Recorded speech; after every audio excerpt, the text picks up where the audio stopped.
One does not need to place useless meaning on literally everything because when people do this a lot, it either can end up as an escapism or victimization.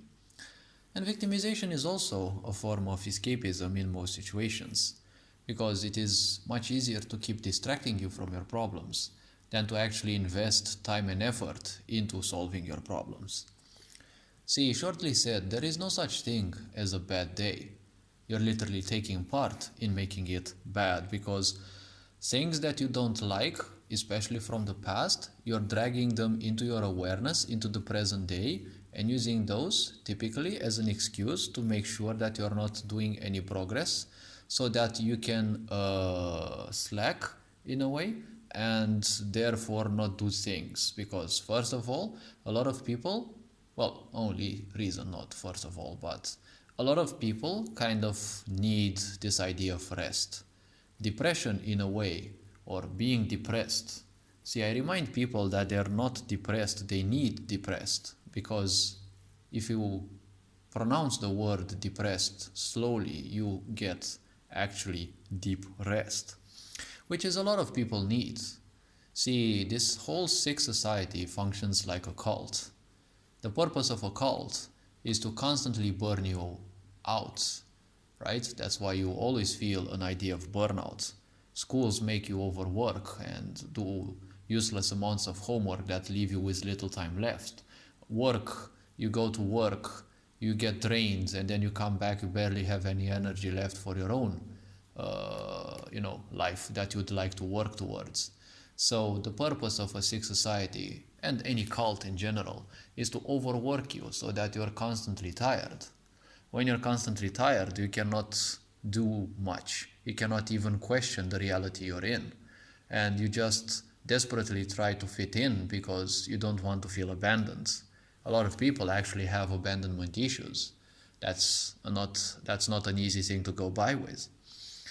So the very simple point is a bad day is basically a bad day only because it makes you feel unsafe or it reminds you of something painful, right? Especially the repetitiveness. Repetitiveness always hurts the brain the most. And you call it bad weather because, you kind of don't like it. You feel a bit janky about it. You feel whatever about it. And simply you would like to go out, but you don't like getting wet by the rain. In a way, rain can be dangerous because it has all the chemicals of the industries out there. But ultimately, rain is rain. It is a way through which nature cleanses herself. Going in a park, wearing a cap or something that prevents water from affecting you.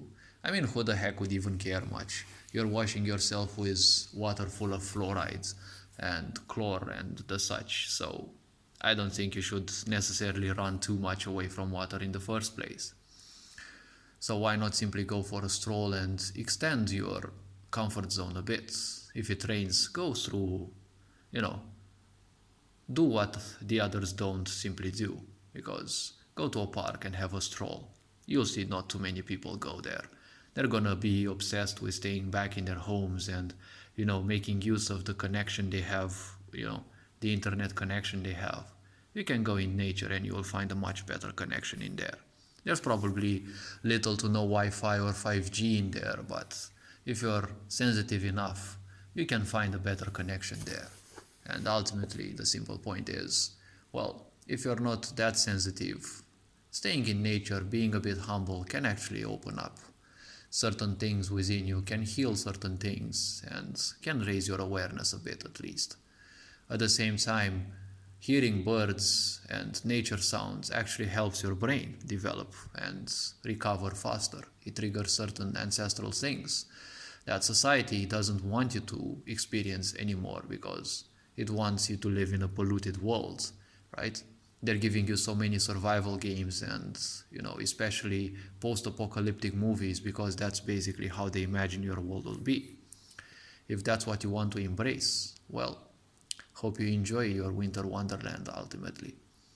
So don't call, subjectivity too much on things because it can end you on a very wrong spectrum of things on a big illusion of life, because meaning is something we create. A lot of people become slaves of that meaning. They forget that it is meaningless, especially since meaning is important only to you. Yes, meaning exists at a collective level, but only because those people are programmed or really need that, right? Because even when you learn your mother tongue, it is still a programming, but it is important because you'll need it to survive. Modern agendas, for example, they're not that important or critically important anyways. They're just distractions of, twisted minds who just prey on people who have insecurities. If you don't have insecurities and such, you're not easy to rule. They want a society for sheep, not for wolves. So, sheep will always be, they will always be led to the slaughterhouse ultimately. So don't call too much meaning on things if you don't want to end up entangled in, the traps of the mind and such.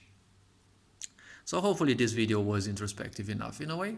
Hopefully it raised some awareness. Take care and enjoy life. Very enjoyable signing out.